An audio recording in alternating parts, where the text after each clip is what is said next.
حدیث اور روایت کرتے ہیں حضرت سلمان فارسی رضی اللہ تعالیٰ عنہ، اور ساتھ ہیں سیدنا بلال حبشی رضی اللہ تعالیٰ عنہ۔ فرماتے ہیں ہم نہ گھر سے نکلے، حضور نے فرمایا ذرا جلدی چلو، ایک ضروری کام ہے۔ فرماتے ہیں بڑی تیزی کے ساتھ آج روٹین سے ہٹ کر محبوب نے تیز تیز قدم مبارک اٹھائے، تیز تیز، اور فرماتے ہیں ایک گلی ہم نے کراس کی، دوسری گلی میں جو پہنچے تو پھٹے پرانے کپڑے، سادی سی بیوی، اور حالت بتاتی تھی کہ بیچاری کسی غریب گھر کی ہے۔ وہ سڑک پہ کھڑی تھی اور رو رہی تھی۔ میرے کریم رسول نے فرمایا بلال اسے پوچھو کیا مسئلہ ہے، کیوں روتی ہے؟ تو حضرت سلمان عرض کرتے ہیں میں نے کہا حضور میں پوچھ لیتا ہوں، آپ جائیے، کام بڑا ضروری ہے، جو نکلے میں معلومات کرتا ہوں۔ تو محبوب نے فرمایا نہیں، اس کے آنسو پوچھنے سے ضروری کوئی کام بھی نہیں، پہلے اس کی داد رسی ہوگی، اسے پہلے پوچھا جائے گا۔ روتے نہیں رہتے لوگ گھروں میں، لوگ گزر نہیں جاتے چپ کر کے؟ کتنے لوگ تڑپتے، کون احساس کرتا؟ نبی پاک سید عالم صلی اللہ علیہ وسلم رکے اور اس خاتون سے پوچھا کیا بات ہے؟ اس نے کہا کہ بات کوئی بھی نہیں، میرا ایک ہی موٹا سا مسئلہ ہے۔ کہا وہ کیا؟ کہنے لگی میں غریب ہوں، اور غریبی بذات خود بہت بڑا گناہ ہوتی، لوگ بڑا جرم سمجھتے ہیں اس کو بذات خود۔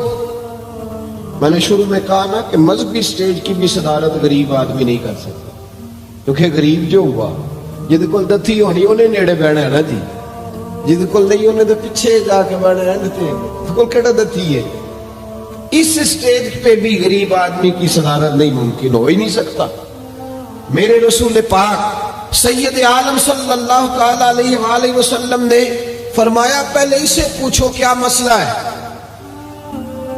کہنے لگی میں غریب ہوں، بوڑھی ہو گئی ہوں، ساری زندگی غلامی میں گزاری ہے، تیل لینے آئی تھی 5 دینار کا، بوتل میں تیل بھروایا ہے، اور اب بوڑھی ہوں نا تو کمر درد کرتی ہے، پیر پیچھے موڑا ہے تو میں گری ہوں، تیل زمین پی گئی ہے، اب زمین تو واپس نہیں کرتی، لیکن واپس جاؤں گی تو ایک یہودی عورت کی ملازمہ ہوں، وہ درے سے مارے گی، کھال ادھیڑ دے گی، میں بڑی پریشان ہوں، اب نہیں مار کھائی جاتی، ہڈیاں بوڑھی ہیں، قربان جاؤں۔ حضرت بلال کو حضور نے حکم دیا، فرمایا دوڑ کے گھر جا 5 دینار لا۔ فرماتے ہیں 5 دینار لائے، تیل خرید کے دیا، تو پھر رونے لگی۔ فرمایا آپ کیوں روتی ہے؟ اس نے کہا بتایا نا غریب ہوں، غریب کا جرم کوئی نہیں ہوتا، لیکن پیس دیا جاتا ہے، پھر بھی مار تو اب بھی پڑے گی، اب کیوں پڑے گی؟ اور اس کرنے لگی محبوبہ مار اس لیے پڑے گی کہ دیر سے کیوں آئی ہے۔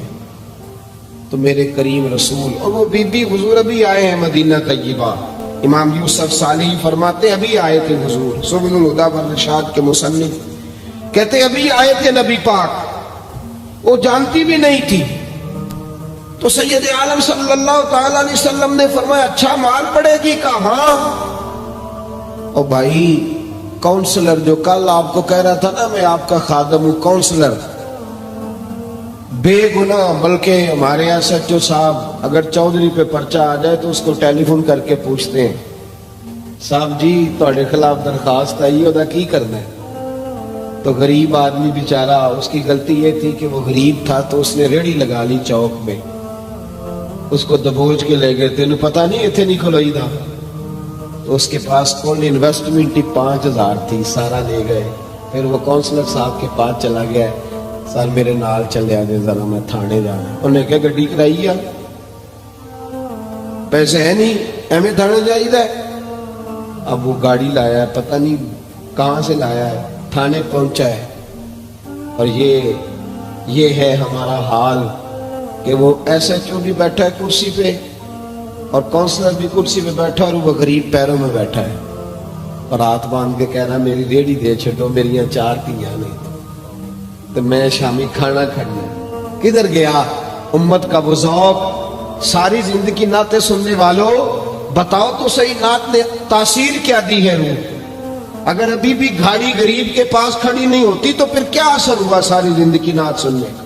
میرے مصطفیٰ کریم سید عالم صلی اللہ تعالی علیہ وسلم نے فرمایا اس خاتون سے یہاں کونسلر ساتھ نہیں جاتا، کہتا کر لیا ٹیلی فون سویرے 9 بجے پہنچ جانا، پر کائنات کی سب سے معزز شخصیت حضرت سیدنا بلال حبشی رضی اللہ تعالیٰ عنہ فرماتے ہیں میرے نبی پاک نے فرمایا بی بی چل میں تیرے ساتھ چلتا ہوں، گویا اللہ کی ساری رحمتیں اس کے ساتھ ساتھ چلنے لگی، اور آگے آگے نہیں، ساری کتابیں پڑھ لو، وہ پھٹے پرانے کپڑوں والی بی بی آگے آگے اور اللہ کے کریم رسول پیچھے پیچھے، ساری گلیاں اس نے پھرائی، مدینے کی صحرا آ گیا، ایک دروازے پہ دستک دی، سے مالکن آئی، وہ بی بی بعد میں کہتی ہے میں بھی بڑی ڈاڈی تھی، طاقت ہی نہیں تھی میرے سامنے کو کھڑا ہو سکے، لیکن جب میں باہر نکلی تو میں نے نور کے حالے میں لپٹی ہوئی ایک عظیم ہستی کو دیکھا،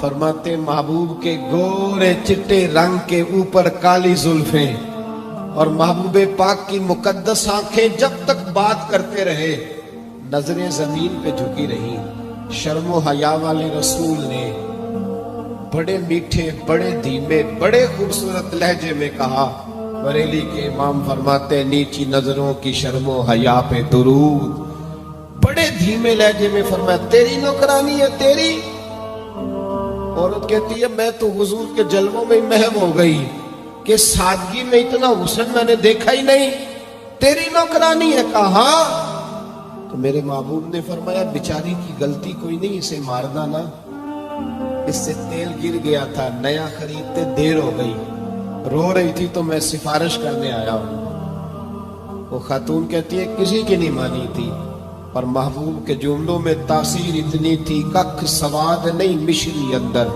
اسا کھنڈا می چکھ ڈٹھیاں انہاں ساریاں شہواں نالوں گلاں سجن دیاں مٹھیاں، فرماتے نبی پاک صلی اللہ تعالی علیہ وآلہ وسلم نے فرمایا کچھ نہ کہنا، کہنے لگی نہیں کہتی میرا وعدہ رہا کچھ نہیں کہوں گی۔ اب میرے حبیب نے پھر نظر اٹھائی اور اس غریبنی کی طرف دیکھا اور فرمایا تو اگر کہے تو میں جاؤں، تو اگر کہے تو میں خود بھیک دے خود ہی کہے منگتے کا بھلا ہو، تو اگر کہے تو میں جاؤں۔ اس نے خراج پیش کیا تو چند آنسو گرائے، کہنے لگی محبوبہ جیسے بندہ نوازی، حضور نے رخ پھیرا، حضرت بلال کہتے میں پیچھے